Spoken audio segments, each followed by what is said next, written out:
అమరావతిలో అగ్ని ప్రమాదం జరిగింది, కుట్ర కోణాలున్నాయి దీని వెనక అని టీడీపీ మీడియానే కాదు ప్రభుత్వం కూడా ఫెయిలర్లు ఇవ్వడం, ప్రకటనలు చేయడం చూస్తా ఉన్నాం కదా.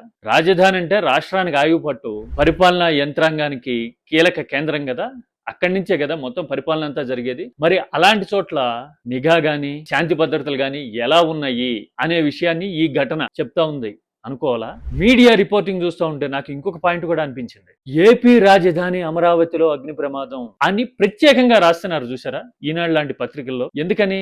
మామూలుగా నేరుగా అమరావతి అని రాసేస్తే మహారాష్ట్రలో అమరావతి ఉంది కదా, అది అనుకునే అవకాశం ఉంది అనే ఉద్దేశంతో ఇదిగేలా ప్రిసైజ్ గా రాస్తున్నారు. తెలంగాణ రాజధాని హైదరాబాద్ అని రాస్తారా? రాయరు కదా. ఉత్తరాంధ్రలో ఉన్న విశాఖలో అని రాస్తారా? రాయరు కదా. నేరుగా హైదరాబాద్ అనో విశాఖనో రాస్తారు. అమరావతి విషయంలో మాత్రం ఏపీ రాజధాని అని ప్రత్యేకంగా రాయాల్సిన పరిస్థితి ఎందుకుందంటే మనం ఇంకా ఎస్టాబ్లిష్ అయ్యే దశలోనే ఉన్నాం. స్పెసిఫిక్ గా చెప్పకపోతే గనక ఈ అమరావతి కంటే ఆ అమరావతి నేషనల్ వైడ్ గా ఎక్కువ తెలుసు కాబట్టి మహారాష్ట్రలో అమరావతి ఏమో అనుకునే అవకాశం ఉందని జాగ్రత్త పడుతున్నాం. అంటే ఇవన్నీ చూస్తుంటే ఏమనిపిస్తుంది, ముందు శాంతి భద్రతలు గాని, నిఘా వ్యవస్థలు గాని పటిష్టం చేసుకోవాల్సిన అవసరం ఉంది మనం. అలాగే రాష్ట్ర రాజధానిని హోల్ అండ్ సోల్ నేమ్ తో పాపులరైజ్, బ్రాండింగ్ చేయాల్సిన అవసరం ఉంది. ముందు అలాంటి ప్రొడక్టివ్ ఆస్పెక్ట్స్ మీద దృష్టి పెడితే రాష్ట్రానికి ప్రయోజనం ఉంటుందేమో అనిపిస్తా ఉంది. అలాంటి వాటికి బదులు మనం కుట్రలు లాంటి రాజకీయ ఫ్రిక్షన్ల మీద డిపెండ్ అయ్యి అడ్వాంటేజ్ తీసుకోవాలనుకుంటున్నామా అని